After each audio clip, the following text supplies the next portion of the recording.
Okay, management and IT communication trends. Anybody who's a quote-unquote propeller head or a techie probably has definitely seen this, especially anybody who's in management talking to a techie.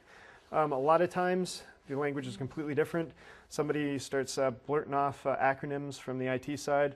The management face may go blank, same thing with the IT. When management starts talking budgeting, items like that, the IT guy usually eyes go blank. But it's one of the big issues with security is you need to bridge the gap between the two. So either A, you are management or whatnot, but you basically need to state that, for example, specific countermeasures should be in place. If not, you're accepting the risk, which could mean, worst case scenario, you go to jail and a huge fine. And sometimes that opens people's eyes when they say, hey, wait a minute, I can actually be arrested for this. Okay, they also do not understand each other's world. It's really hard for an IT person, especially in the security side, to understand that there's just not the budget for doing a specific countermeasure. They may say that, yes, this code needs to be fixed, there's an extreme vulnerability in it, but if other countermeasures are in place that mitigate the potential access or the exposure of the asset, then it could be, for management, they've accepted the rest of the risk. And so they may not fix it, at least in a timely fashion, because of the acceptance. And then vice versa. A lot of times, a lot of management gets tired of hearing somebody come up to them and say, you need to fix this, you need to fix this, because they know they don't have the budget, or they may not see the importance of it as well. For example, good old directory transversals. That's an old one.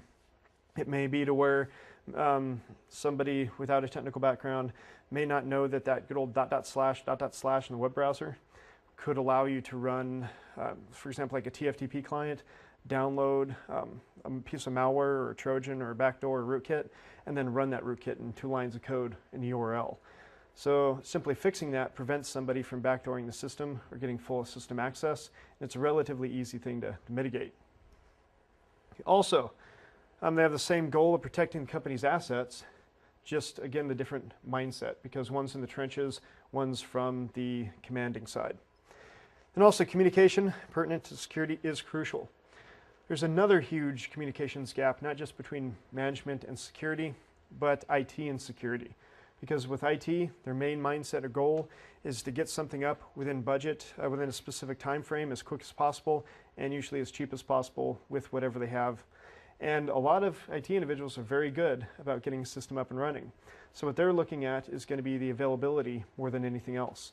From the security side, you also have your confidentiality and integrity, which a lot of times does have a huge impact as far as, for example, VAs. How many people do vulnerability assessments or work with individuals that do?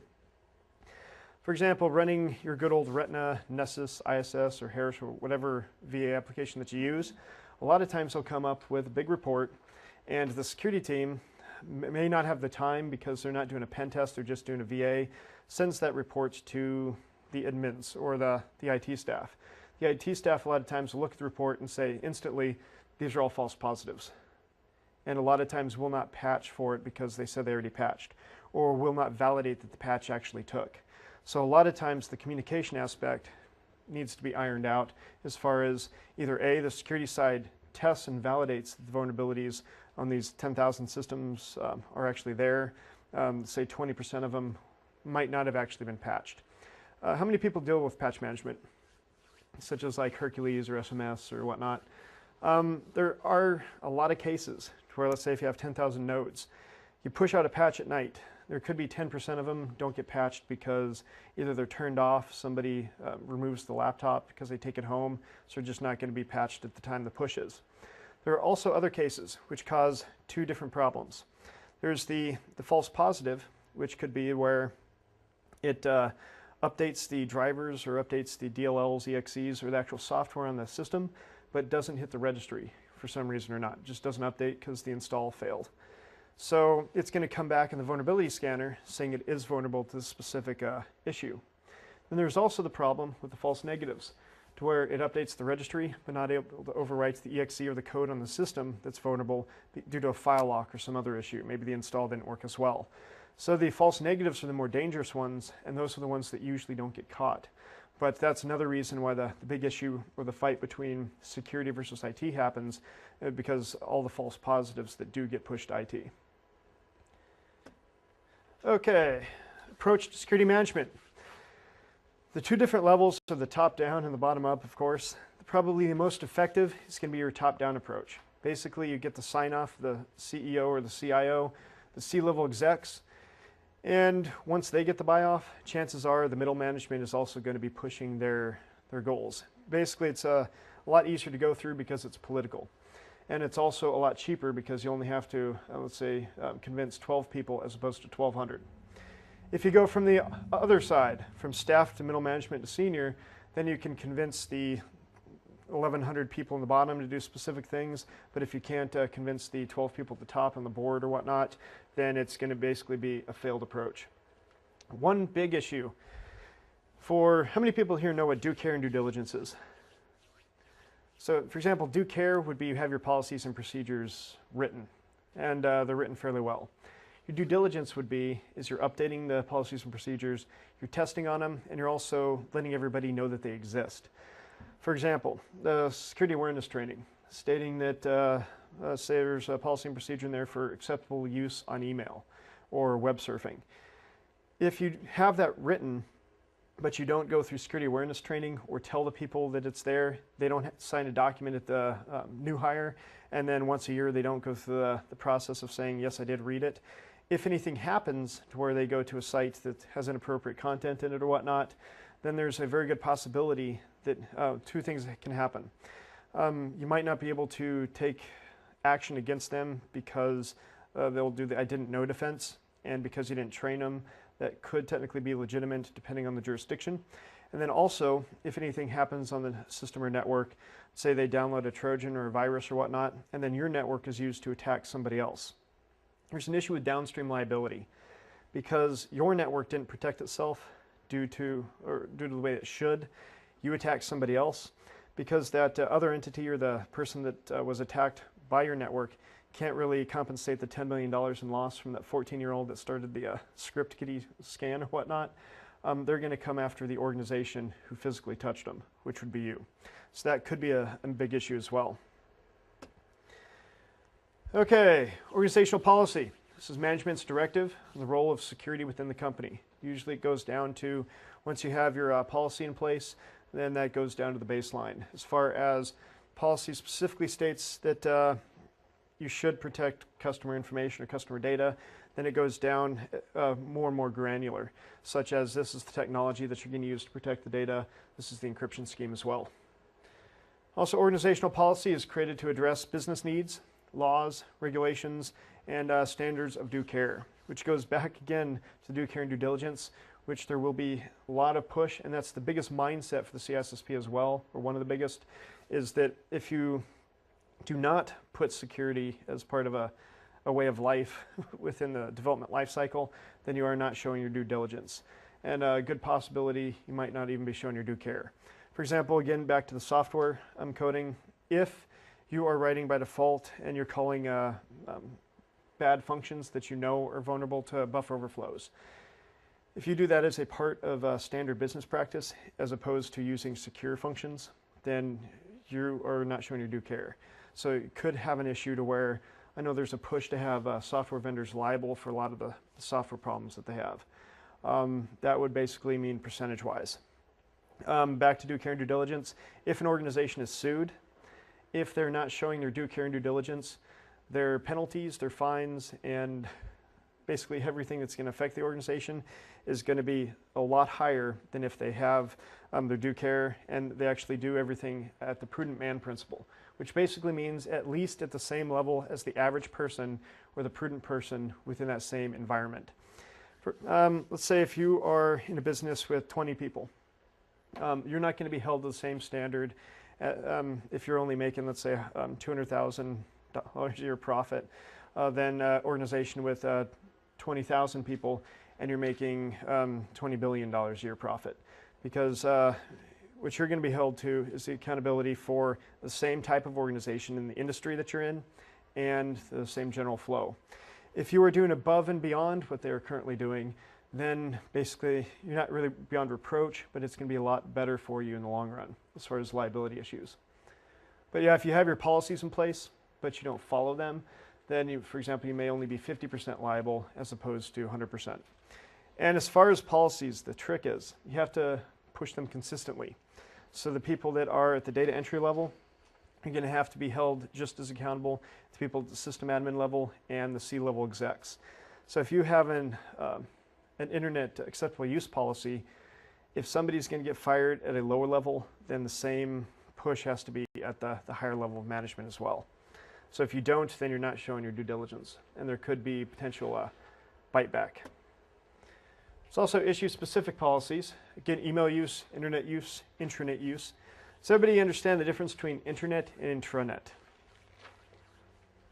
See, internet, of course, is the world's biggest extranet, but the internet is the network where everybody's really connected to in the world. The intranet is an internal internet. So it's going to have your web servers, such as FTP, email, items like that. And then it's usually a very small entity. Then there's what's called an extranet. An extranet is an intranet, but it has remote users, such as dial-up users, VPN users, anybody that's connecting in over the internet into your network. Then it's an extranet because it's a protected internal network. It's also system-specific policies. Concentrate directly on the use and maintenance of computers and devices. Okay, the different goals, there's regulatory, advisory, and informative. Regulatory ensures companies following standards set by regulations and laws. Of course, you have your specific to the industry type. How many people here are familiar with GBLA, Sarbanes-Oxley, HIPAA, quite a few of the others? Again, depending on your industry segment, like FERPA, NERC, or whatnot, the majority of them are going to be relatively the same. For example, they're going to share 80% of the content between one to the other, and then it's the other 20% that's going to be very specific to that regulation and law.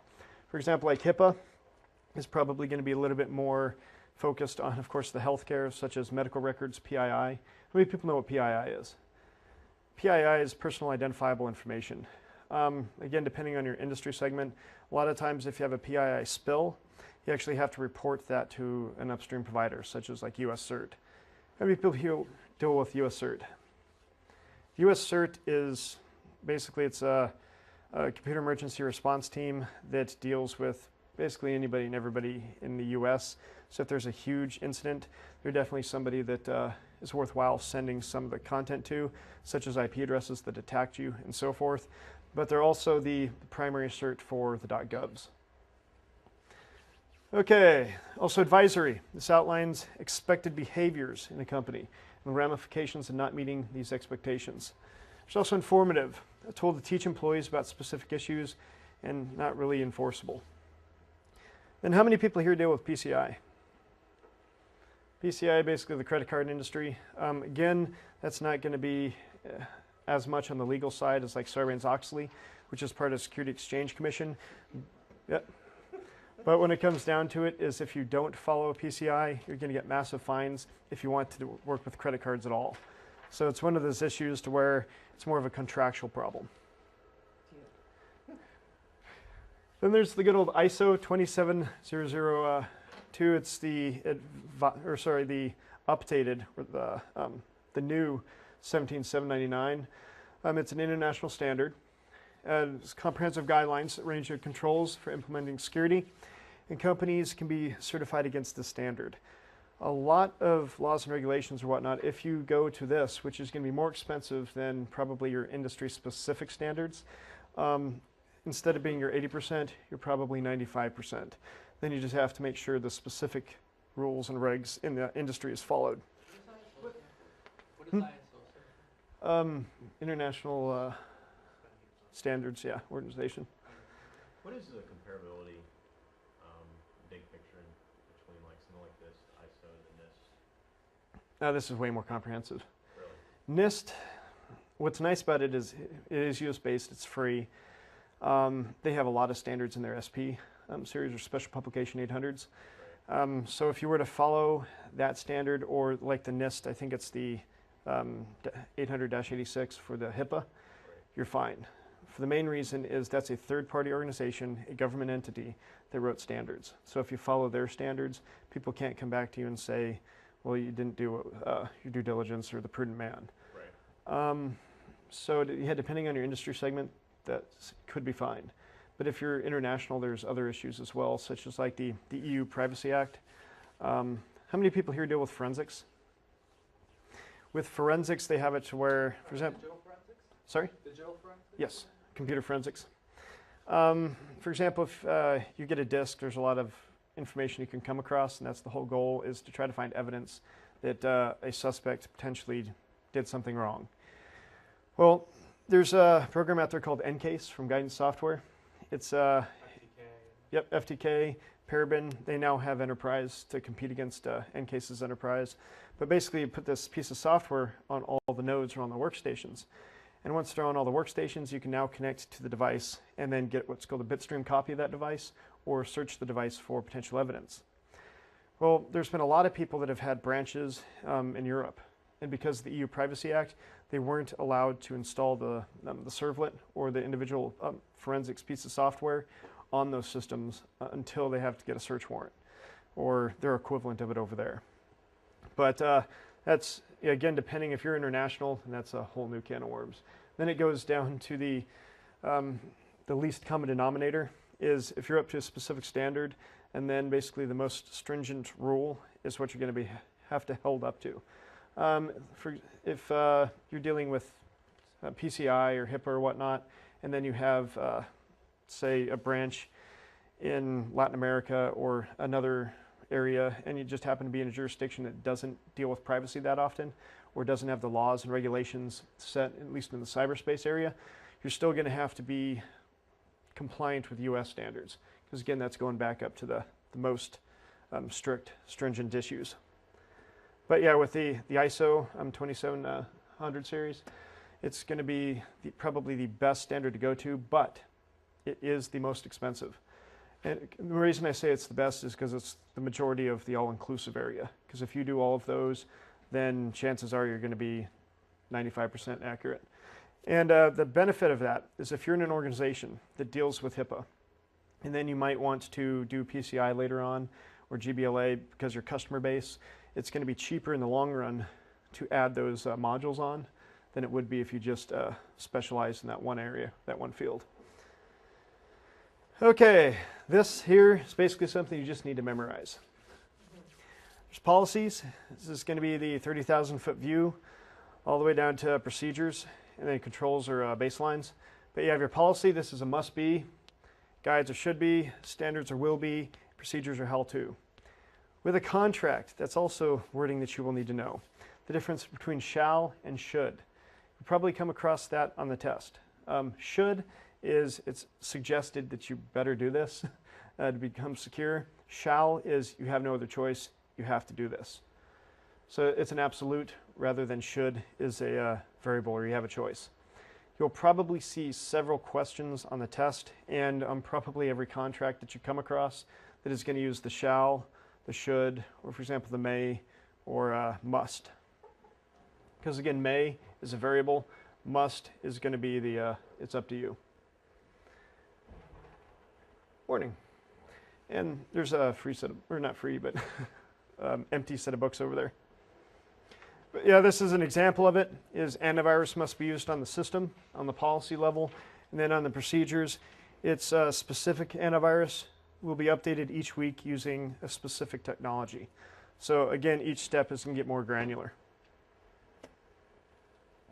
Okay, security management's role in security. They define the scope, objectives, priorities, and strategies of the company's security program. And basically when it comes down to it, as far as security management takes the business objectives, the laws and regulations, and then basically translates those into your governance area. Provides vision, funds, visibility, and enforcement. And the biggest issue there is the funds. So once the information security, for the test, for example, you're under the assumption that you have full backing of management whenever you're putting in controls, depending on the question. It could be you're trying to talk them into it, but if you ever have to put in a security control or countermeasure in place, it's assuming that you already have the backing. which means that the de facto standard is you already have the funds as well. In reality, it's a lot of times not the case. You may have the backing, but not the funds. So you have to deal with what you have or what you don't have, and then try to make something work. Or, yeah, soft budget. There's also who's ultimate, yes? As far as the test is concerned, do the questions take into account real world, or do they look at focused on what it should be or what they? More academic than real world. Because you'll come across several questions that are, they have the 4 answers. 2 are probably completely wrong, 2 are probably right, but you want the best out of the 4. And when you look at them in real life, you're going to say, well, that's not even half the right answer. So there are several, especially the way the technology moves. This is probably not going to be on the test, but for example, CPUs. This type of scenario or type of question would be, some modern CPUs can differentiate between code and data just by the way that they're written, for example, like soft CPUs or whatnot. But as far as a lot of the security tests will push is that they can't, and that's why buffer overflows still work. It's because they don't know the difference. The majority of the questions are going to be at the lowest layer of an item. For example, a firewall. It's probably going to be referring to a stateless firewall unless it specifically says a stateful firewall or a higher generation firewall. So what you're looking at from the test perspective, and I've seen this with the majority of the security tests, is a firewall is something that blocks IP and port traffic. So it's basically, it's a router with an ACL. Unless it specifically says a stateful firewall, which is going to be not only your ACL in there, but it's going to say, did the connection originate from the inside out? And if it did, is it within the timing scope? So somebody can't come back, let's say a day later, and get back off the same quote-unquote port or whatnot. But that's one thing to keep in mind is a lot of the stuff is academic and going to be at the lowest level of the device, such as a switch. That's going to be a layer 2 device. And if you're in networking, you know that there are layer 3 switches, but they want you again go back down to the lowest level, which is it's a layer 2 device. Okay, as far as security management, also without management support, efforts can be doomed from the beginning. So again, if you go from the bottom up, if you don't have their basically their say-so or their golden approval, then chances are things will fail. And with this being ultimately liable, this is usually going from the C-level exec. For example, like SOX or Sarbanes-Oxley, they held these C-level exec individuals accountable for the organization's failure. If somebody were embezzling money, it's probably going to go to the CEO and potentially some of the other C-levels and probably board of directors. So the owner of the organization is now a lot more liable for the ongoings of the organization than they were before Enron and WorldCom. Okay, security roles. Again, things you're going to have to memorize. There's your data owner. This is responsible for subsets of the data and data classification. That's the biggest thing to remember as far as the data owner. They're the ones that actually choose the classification of the data because they are the subject matter experts of the data. There's system owner, responsible for specific computer systems, which can be a data owner, but as far as definition, they're completely separate. So one individual can be both, but they are separated at that juncture. There's also data custodian, basically a data administrator, is delegated to maintenance tasks and required to implement and maintain controls provided to the security of that data. Then user, person that routinely uses the data for business tasks and work-related tasks. Okay, determination of value of data. How many people here know the difference between qualitative and quantitative value? So quantitative, you're going to look at quantity, quantitative. The easiest way to remember that, it's going to be quantity is going to be number or numeric, same as quantitative assessments and quantitative value. There's also what's called qualitative value, which is basically going to be opinion-based.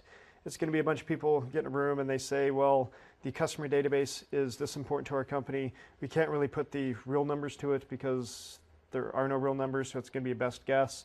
And then the payroll, depending if it's like a once a month issue, so if you're paying everybody once every 30 days or whatnot, the value of it's going to be high, but if the system goes down, again, depending on the time of month it is, it may be where the payroll database might not have to be rebuilt or restored as quickly as the user accounts database, unless it's at the end of the month to where everybody is going to get paid, and then that could be the first thing that has to be rebuilt, because a lot of people don't like to work if they're not getting paid.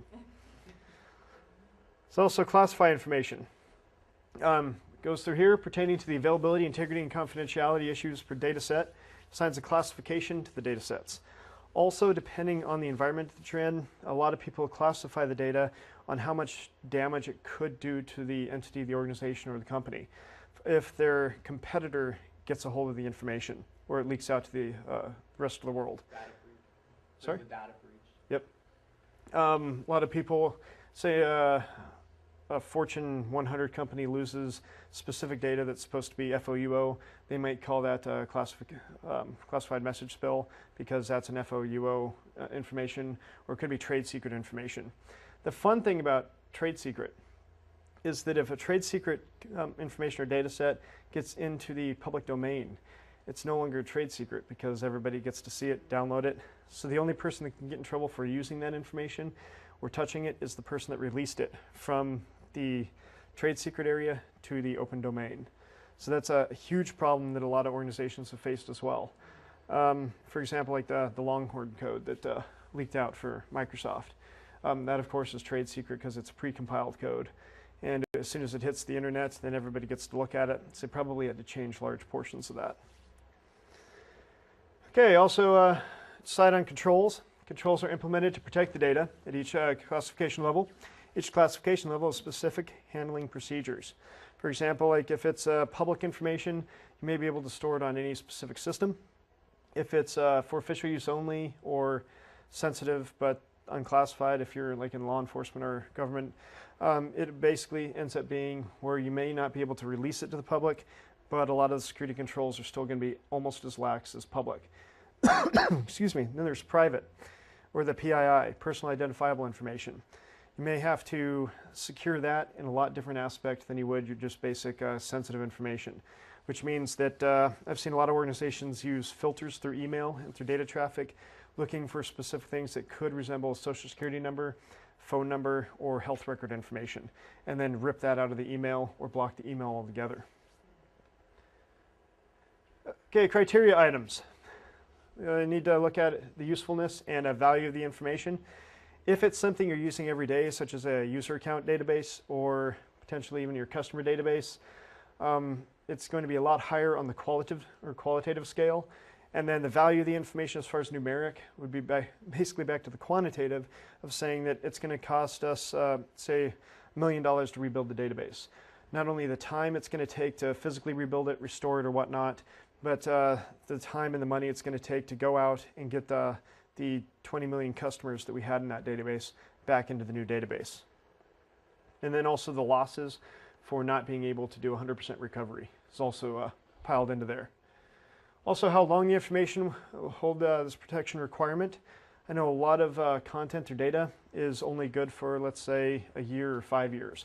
For example, the expiration date on credit cards. A lot of times those are only good for, let's say, 3 or 4 years. So if it's going to take 20 years to decrypt a data packet and they finally get it done in 20 years, by that time the credit card number's either already changed or at least the expiration date's changed. And if it's only the expiration date that's changed, that could be a problem because then you could probably brute force it on an online site. Okay, laws, regs. Laws, regulations, and liability responsibilities pertaining to the data. These are ever-changing, especially with financial crisis. There's a good possibility Sarbanes-Oxley may become a little bit more strict. HIPAA primarily has been a regulation not really associated with jail time, but heavy fines and mass suing. Also, who should access the data?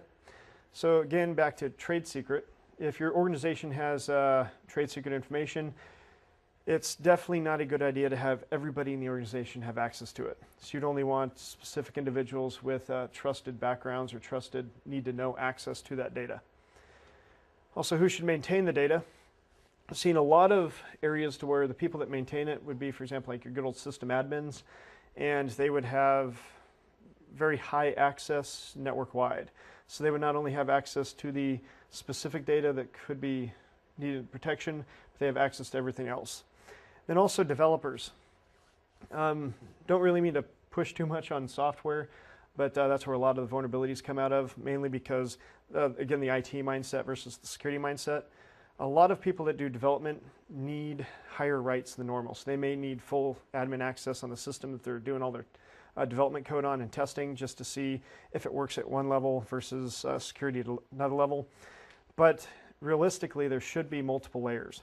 So you have your dev network, which your admins, your developers can have full access to that specific area. Then you have a test bed. And the test bed would be to where either A, you yank all the rights from the developers, so they're just a basic user, or they may have, for example, like power level rights.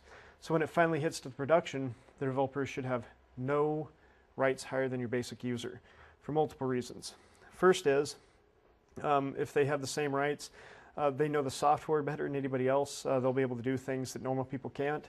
So they're a huge security risk. The other issue is if they put something in the software that works with development that is a bad thing. For example, like a maintenance hook. How many people have heard of those before? Maintenance hook? Those are purposefully built-in backdoors, specifically there for the development tech support. And if you've been a programmer for any period of time, you've probably put in a maintenance hook in some piece of software just to get in when you normally shouldn't. But basically what it does is it bypasses all the security controls. For example, I know a piece of software that had it to where it was looking for on files. And if a specific file was created, a port would open up and then give you full access to the software at whatever user rights that you were connecting to it with. And the software was usually run as a system account. So that gave you full system access to the OS, but the primary reason it was done was so they can get to the data of the actual application. It just gave them a lot more capabilities than most people knew. And that's definitely a bad thing, especially if one of the developers leaves, goes somewhere else. They now have a backdoor into your software, which is a big problem. Okay, classification levels. Military, you have your TS, your secret, your confidential, the SBU, sensitive and unclassified. Some people also call it FOUO, which is for official use only, same classification level. And then, of course, your unclassified.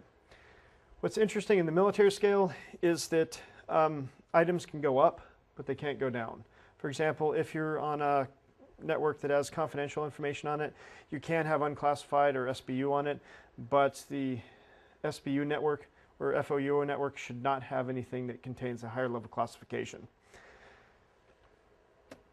In commercial entity, you'll have confidential, private, sensitive, for internal use only or for official use only, and then public. You also have the new one for PII, again, which is the personal identifiable information. Okay, legal issues. As mentioned before, your good old do care and due diligence. Again, these are concepts that are very important for the test. You're probably going to come across, for example, scenario questions. And on the scenario, it's going to go through, and which your whole mindset is going to be to mitigate all the risks that you can or minimize the potential damages to the organization. For example, if they have a countermeasure that is going to cost 20 times more than the asset value, that's probably something that you're not going to want to choose as an answer, even though that's going to, that countermeasure is going to be a lot more valuable to the asset.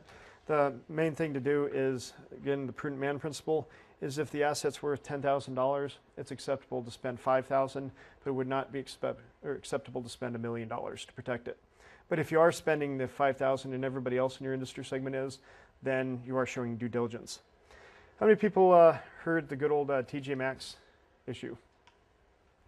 It's that organization was the biggest hit, but there were several others as well that were also hit. Like 150 million. Yep. Yeah, because of PCI, because how high they are in the tier level, they're getting fined for every credit card number that was stolen. And then they're also responsible for the credit checks from Experian, TransUnion, and the other one. So when it comes, Expedian, or Experian, sorry. But that's like, what, $15 per year per individual. There's, what, 400,000 or 4 million cards stolen. And that was all because they used web encryption on a Wi-Fi access point. And it, with WEP, the fun part about that is you're not cracking the password, you're cracking the algorithm, which then gives you the password. With WPA, at least right now, There's been research that the white paper just released that that's no longer the case. But WPA was supposed to be, you're now cracking the password because the algorithm's strong enough to not allow the cracking of it. But as far as the test is concerned, you want to do, again, the prudent man principle, what actually works. And WEP does not work in a commercial environment because it's so easy to crack. For example, if you have Backtrack running, I'm a big fan of it because it's a live Linux CD. If you mess something up, you just reboot. It has the majority of the tools, especially for Wi-Fi cracking, so you can run, for example, like the AirCrack suite. You can run AeroDump, and then you can run the AirReplay to do deauthentication packets, kick somebody off, you listen to the content coming back, and then you broadcast it back to the access point to generate interesting traffic. With that, I can usually crack a WEP 128 in about 2 to 5 minutes, depending on if there's an access point connected to it. And in a commercial world, there's almost always at least one connecting to it. And with that being said, if they just went to WPA, it's going to be a lot harder to break in. But if you're at the known vulnerable encryption, then you're not showing due diligence. So if you get hit with it, you're going to get hit big with it. Okay, and then again, the due care is acting upon findings to mitigate risk, such as your policies and procedures. You're training people. Whenever you're doing your security assessment, you see vulnerable items, and then you either write down that you're accepting it, you're transferring it, or you're mitigating it. From the security individual standpoint, this is not really test related, but best practice is that always get everything in writing. So if you find a vulnerability, you always want to get it off your plate and then send it to your upstream provider, which is either management, it could even be board of directors, depending on how high you are. But always have it to where it is proven that they did get the warning. So if anything bad does happen, it doesn't come back to the security individual, because it's always going to come back to the security individual, because basically the InfoSec professional is the corporate scapegoat. Because if they didn't find something that they should have found, that could be a problem. But for example, if you're in a meeting and somebody's doing notes or dictation or whatnot, that's definitely a good place to bring things up if that's the form that it's designed to be. Because a lot of people have meetings with, for example, board of directors or the C-level execs, and then they go through, let's say, the situational awareness report as far as these are the incidents that have happened, these are the vulnerabilities that we found. Then once you get it off your plate and give it to the owners, they get to make the decision on, well, let's fix that, put a countermeasure to it, let's get insurance, so if we do get hit by it, it doesn't harm us, or just accept it because the cost is going to be too high. Okay, attack sophistication versus intruder knowledge. Way back in the day, the attacks technically or realistically were not that complex compared to the attacks that they are today. For the main reason, there's a lot of small things that you could do to take over sessions. So it made it to where sophistication wasn't that high, but the attacker knowledge had to be very high to be able to exploit the systems. Recently, especially nowadays with all the patches and all the systems have evolved over time, the exploitation process is a lot more complex than it ever was before. Like session hijacking is a lot harder. The TCP stack, a lot of sequence numbers are a lot more random, so it's harder to do that as well. But there's so many scripts and tools out there that the majority of the hackers or criminal hackers will be able to download something off the net and then attack the system without knowing anything about the vulnerability, just knowing that somebody said that this does work, so they're going to try it. For example, there's a couple sites out there. How many people here have heard of packetstormsecurity.org? How about Milworm? WILW0RM? Basically, Milworm and Packetstorm Security have point-of-concept code, which are working exploits. The majority of them are working usually right out of the box, such as you copy the code, you paste it in, you change a variable here or there, such as the target that you want to attack, you run it, and it's going to more than likely work. That's actually changed over time, because before, especially before the DMCA, how many people know what that is? By the end of the week, you will. The DMCA is going to be on the test more than likely as well. That's the Digital Millennium Copyright Act of 1998. That basically makes it illegal to circumvent security controls in software. It was primarily pushed by the MPAA and RIA, or the RIAA for the music industry, to prevent people from pirating movies, music, items like that. So what ends up happening is if you write a piece of software that will take a DVD movie, decrypt the VOB file, and then put it into an AVI, it's actually a bad thing. Same thing as reverse engineering. They actually have precedents that states the simple act of compiling the code is now securing the code. So if you reverse engineer it and find out what it does, then you're actually bypassing that security mechanism. With that being said, a lot of the people that do reverse engineering have now focused mainly on malware because most people will not claim copyright on malware or viruses or anything like that. So it's one issue to where there's still a lot of reverse engineers on the good side. Some of the reverse engineers, though, or security researchers, do their work and then just usually don't tell how they got to the answers. For example, reverse engineering security flaws for iOS or other operating systems or pieces of software. Some people were actually getting threatened to be sued and have actually been sued over the DMCA because they released they told the organization about the vulnerability, then the vulnerability basically puts a cease and desist order on them saying you're not allowed to tell anybody else about it, and if you continue to talk about it, we'll have you arrested or fined. So with that being said, there's a big push from people that are doing the responsible disclosure, which is telling the vendor, giving them 30 to 60 days to fix it, or time enough for them to put the patch, and then releasing the vulnerability. Now what a lot of them are doing is bypassing that and going full disclosure, saying, well, if the vendor's going to not play nice, we're not going to be playing nice either. So we're just releasing the working exploit code. Because in the past with the responsible disclosure, a lot of people have it where it's 85%, 90% working, and then you basically had to do your research on the vulnerability and know how to code to be able to fix it to work for your application. Now the majority of it works right out of the box or right off the website. So again, the sophistication of the attacker has almost instantly dropped because of, honestly, laws like the DMCA and the push from the vendors to sue people finding vulnerabilities. Okay, examples of due care and due diligence. Due diligence is uncovering potential dangers through vulnerability assessment or potentially a pen test. I know, for example, like PCI requires pen tests at certain intervals for internet-facing devices, and then also from the inside out. So a lot of industries do not require the pen test per se, but they may require vulnerability assessments. Again, carrying out an assessment, performing an analysis on the assessment data. So you get the information, and then you try to validate how bad or how severe the actual vulnerabilities are, or potential vulnerabilities. And then while also performing the analysis, you try to validate the false positives versus false negatives and see what's actually a problem. And then if it's false positive, mark it and then try to fix that as well.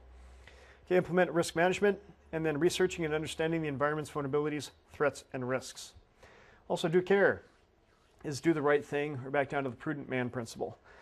It's implemented solutions based on analysis of the data, properly protecting the company's and its assets, and acting responsibly. So if you see that your network is running WEP, and you're a Fortune 100, or you have to deal with Sarbanes-Oxley, PCI especially, if you're doing credit card transactions, that you're working on the WEP encryption to protect, then that's a big issue as well. You're not acting responsibly. You'd have to encrypt it some other method. And then back to the SSL encryption. Another thing as far as acting responsibly, it could be an issue to where if you're training your users because you have an internal PKI server and you're hosting your certificate as opposed to going to a trusted one, or not telling your customers to trust your domain as a certificate authority, then you're training them to click on the wrong certificate. So if they're at a Wi-Fi cyber cafe at a hotel or an airport and they get that same error and somebody's actually sniffing and their credentials get passed back and forth, there's a good possibility because you weren't acting responsible as a company that they may be able to have some sort of bite back to you or legal bounce back. So definitely you want to do what's in the best interest of both the organization and the customer, because the customer is why the business is there. Okay, liability and ramifications. Okay, there's corporations need to take steps to avoid liability. And again, this goes back to the accepting it, the transferring it, and again, depending on what organization you're going to go through, there could be four, because there could be ignoring it. And for example, with the CISSP, they do the ignoring, accepting, transferring, and mitigating, or countermeasures. With ignoring, basically means the person's not doing anything. But in reality, if they don't do anything, as long as the security professional has it documented or proven somehow that they sent the information, for example, they signed a digital email and they encrypt the traffic, then the traffic's going to be posted on the CA, that the person decrypted it, read the email or whatnot, so you validated that you got the information to the individual. They can no longer ignore it, because the simple fact of them reading it, if they don't do anything, they've accepted it. So it's now on their shoulders. That's again why I mentioned you always want to get it off your plate if it's dealing directly with the business, because that's the best thing to do. Because if you do not have the authority to make the decision on putting specific things in check, then you have to get it to somebody that can make that decision. Of course, there's due care, due diligence. You can do everything right in due care, but still be half liable when it comes down to it because you don't do due diligence. And then again, the prudent person rule is performs duties that a prudent, responsible person would exercise in a similar circumstance. For example, if it's a hack in progress, if you're a 5-man shop, your responsibility or your actions will probably be different than if you're a 500-man shop. Because a 500-man shop may have the resources to change the traffic going directly to a honeypot and make it to where the attack's no longer hitting the actual server, versus a 5-man shop, probably the easiest thing to do is then put an ACL blocking the IP address or kill the traffic right then and there. So depending on your investigative capabilities and the mandates that you're under, it's all about the prudent man principle, or person, sorry. Okay, risk management and analysis. This is always a fun one. Managing risk is the biggest issue with management because, again, back to accepting it, transferring it, or whatnot, you want to make it to where the organization is not going to be adversely affected by potential vulnerabilities or risk. Adversely affected could be two different things. Somebody attacks your system or something disastrous happens and affects your profits. On the other side, it could be you're spending too much on countermeasures to protect an asset. So actually it's the asset's no longer a viable entity or a viable issue within your organization. So that's the biggest issue with the management analysis. Is, again, you want to make sure that the countermeasures you have in place are not going to be more expensive than the asset value. Depending on your environment, though, that's another issue. I know that sometimes you do not have a financial value to the data because you don't own it, somebody else does, or another upstream provider determines the classification level of the data. So you have to be able to hold that data on your network, have everything up to a specific security posture. So when it comes down to it is that, again, with the risk management, you may not have the entire equation, but you just know that to be able to work with a specific organization, you have to be at a specific level. Such as, again, back to Sarbanes-Oxley, if you're a manufacturer with them or you deal a lot with them, a lot of times your connection to them and the entire node segment that deals directly with that organization may also have to be up to par with Sarbanes-Oxley. Okay, management, risk management, is reducing the risk to an acceptable level. Again, this basically means you cannot eliminate 100% risk. There's always going to be something out there, but you want to get it to the level where it's reasonably acceptable. So also risk cannot be eliminated, only managed. And another fun thing is it changes. There's a lot of things out there, again, back to exploitation, software. Risk management is very important there because what ends up happening is there's always something nobody thought about, especially on the development side that happens, like buffer overflows. That should have been thought about by now because it's been around for 20 or so years. It's been around for so long, it's going to be around for another probably 20 years. But the issue is that from a development side, the program's functioning just fine, but if they're not validating the variables going into the program, then from an attacker perspective, they can try to send up too much data, overwrite one variable into the second variable, into the third, until it finally overwrites the exact area they want to go into. So again, that goes back to the risk management, is if you have defense in depth or other things in place to where if that does happen, you're going to minimize the potential problems if this system is exploited that is going to affect other systems. One quote that I've heard is actually a simple, stupid quote, and you almost want to keep everything simple, stupid when it comes to security. Again, back to the people that may try to bypass it if it's too complex. They was thinking about every asset on your network should be untrusted. You should assume that it has been compromised whenever doing your security for a network.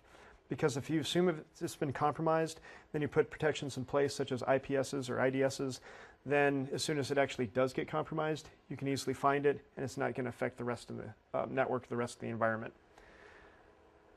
Okay, analysis.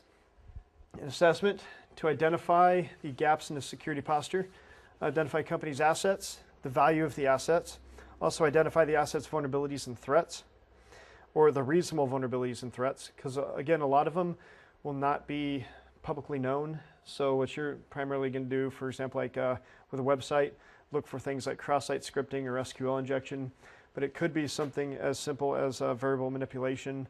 That's another thing you should also watch out for, but other issues as well. Okay, calculate their associated risks, estimate potential loss and damages. For example, if the website is to a bank or to some sort of auction site, if the website goes down, that's going to cost the company an average of, let's say, $1 million an hour that it's down. So that's another thing to take in consideration. That's why a lot of services or entities will have distributed computing or basically grid environments to where they'll have a web server, let's say, for example, in California, one in New York, one in Florida, and then do load balancing. So people in that geographic area may be pushed to a specific server or a cluster of servers, but if one goes down, then it just hops over to the next server. So it minimizes downtime. And then, of course, provide solutions. With these solutions, the problem is, a lot of times, again, security people from a technical background will say, these are the solutions, you should do this one, period, but it's going to be the most expensive one. From the management perspective, they're looking at, well, you just gave me a list of 500 vulnerabilities or 500 potential risks. I only have this much budget. I need to basically spread it amongst the 500. So what are the other options? So sometimes you're not going to get the best option, but from a security perspective, you should probably get multiple. One's going to be probably the cheapest, potentially even open source or freeware. It may not do as well as a very expensive commercial product. So you have at least a low end, a high end, and hopefully a medium if you can. But I do know that some open source products are just as good as some commercial products. The problem is support. So if something goes down, a lot of times you have to figure it out yourself, or the timeliness of support. So that's a big issue as well. Not to downgrade to open source, because huge proponent of open source. But it also comes down to the people that are on your network or on the security side are going to have to be at a higher level, because the majority of open source, again, is going to be fix it yourself type scenario if you need something fixed immediately. But it's nicer to do code review. Okay, why is risk management difficult? Basically, you're trying to predict the future, things that the attacker is going to do.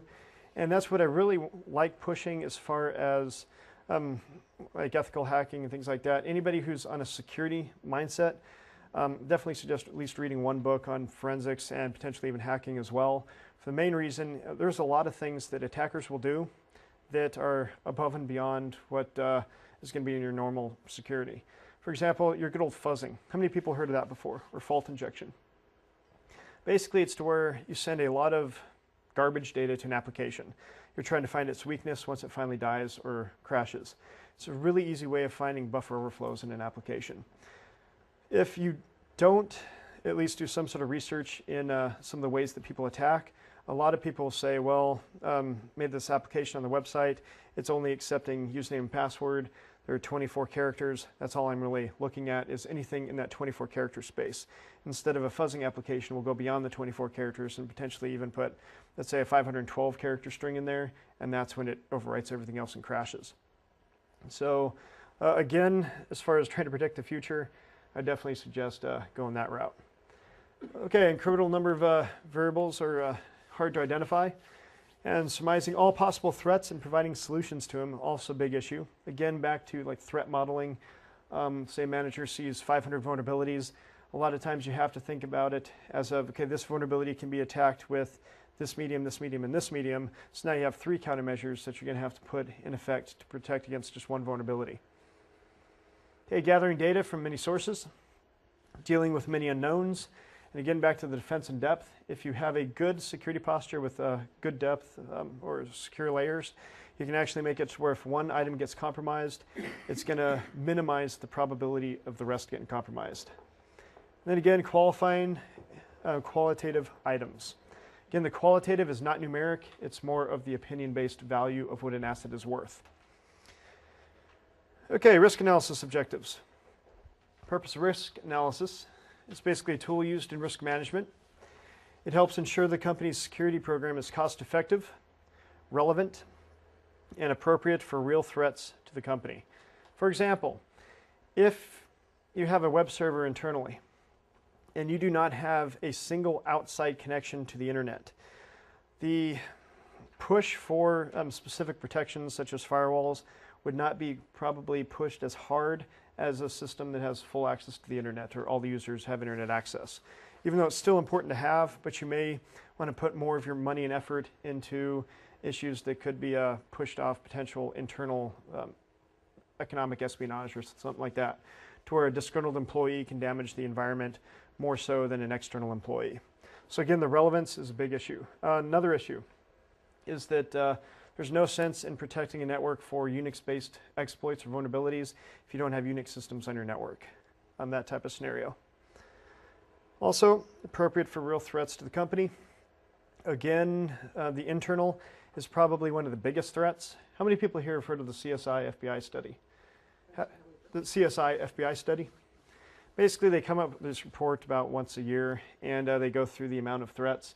And last year they came out and it was about 80% of the issues or incidents that happened were based because of internal issues, such as user error or disgruntled employees, things like that.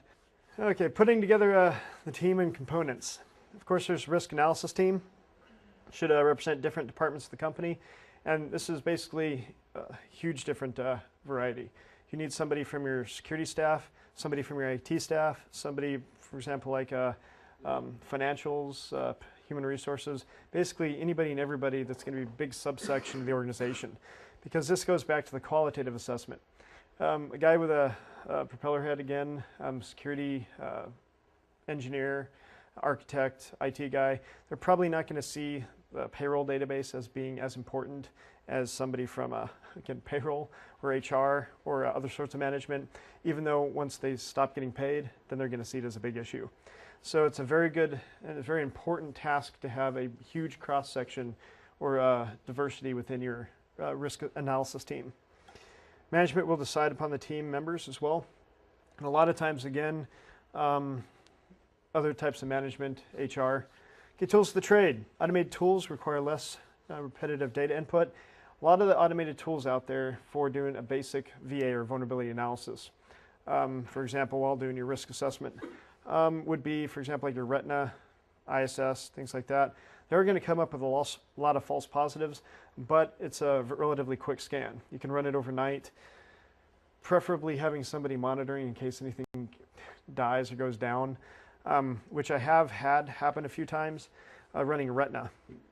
And from a technical mindset, my issue is whenever I do a port scan, I like to do from 0 to 65535. Because if I'm going to put a backdoor in the system, I'll put it on port 0 or, yeah. I just thought I'd come watch. Okay. I never get to see this class. So. Okay. So with that being said, I actually scanned the entire range and took down switches and routers.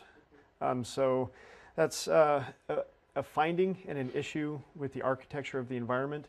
Either the iOS was out of date or it wasn't configured properly with the throttling. What it comes down to, as far as a lot of the automated tools, the primary purpose is to get a lot of low-hanging fruit. You also have, you can run the same data through several scenarios, and also analysis is still a time-consuming issue. And so whenever you get through the items, then you have to basically validate or make sure everything's kosher. Okay, what is the value of the asset?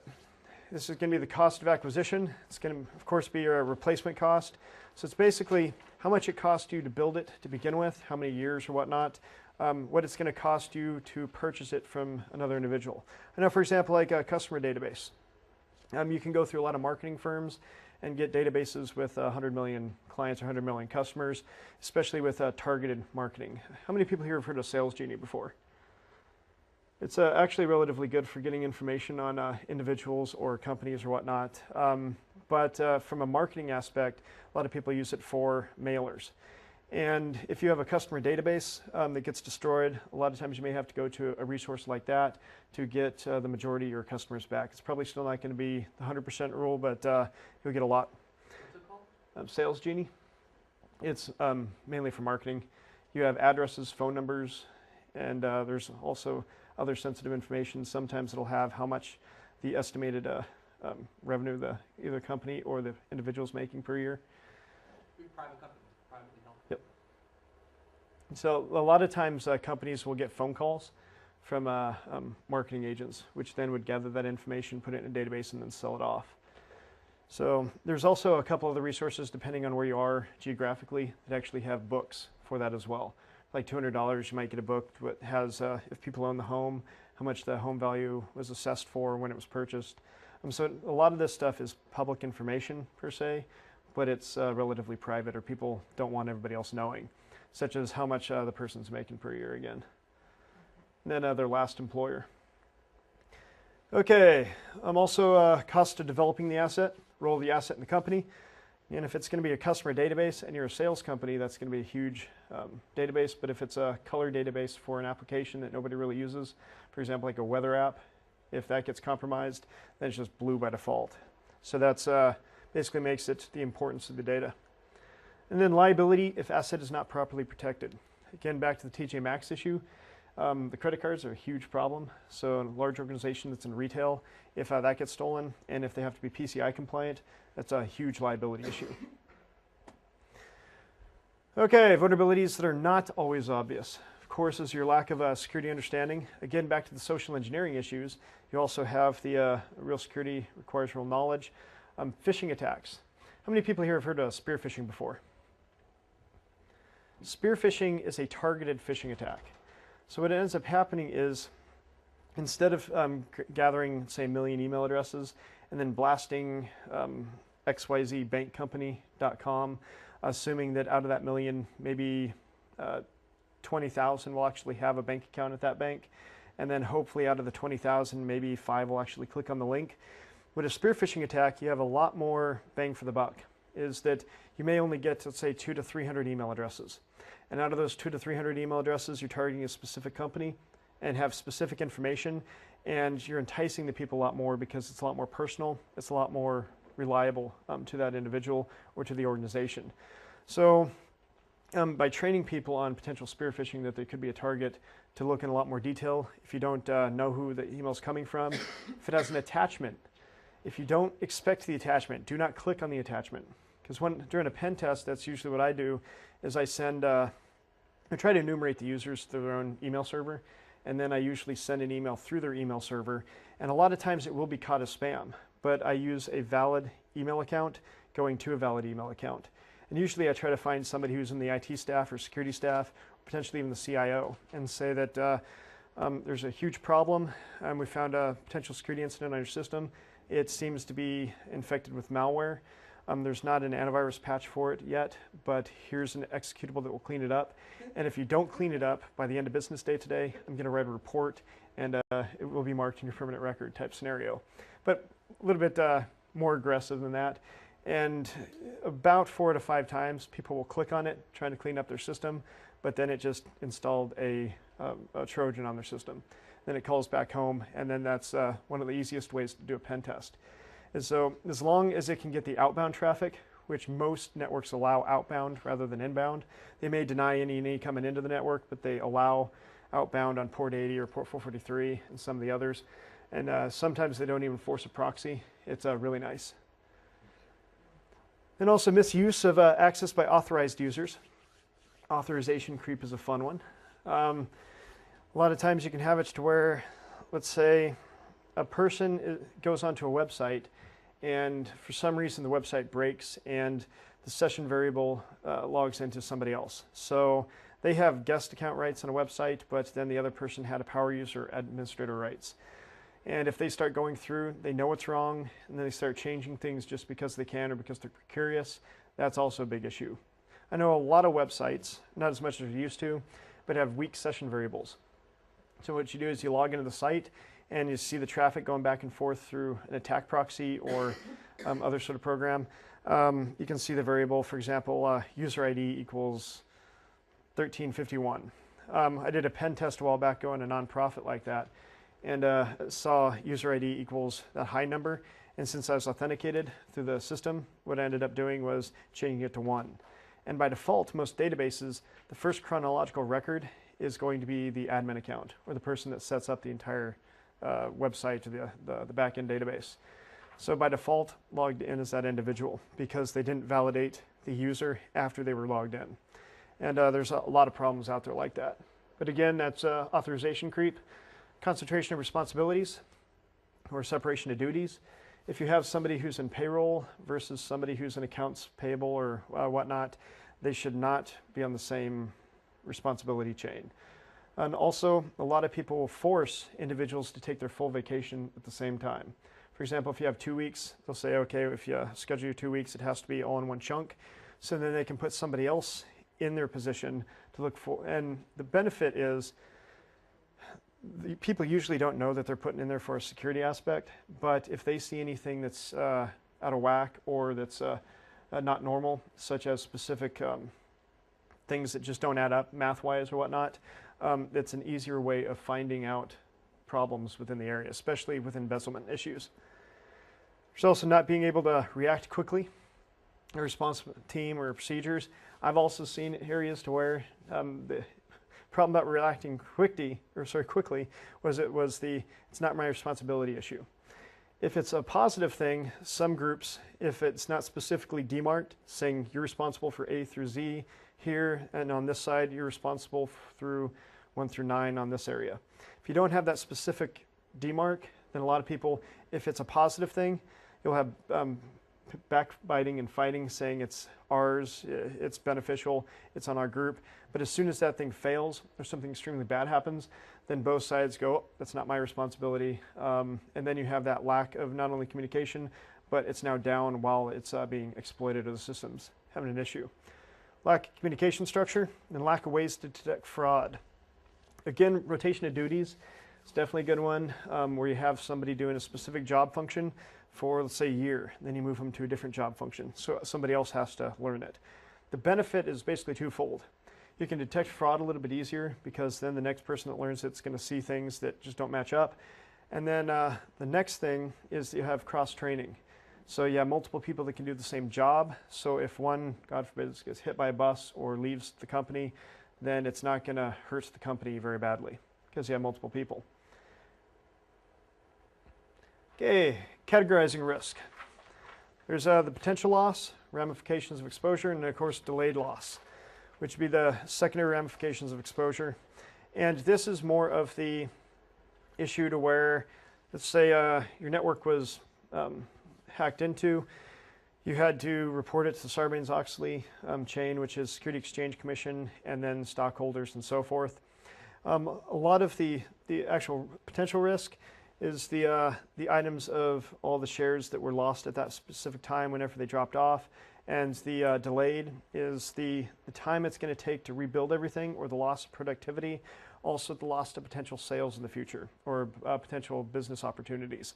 So those are things that can't really be counted, but are very important to know about whenever you're doing countermeasures.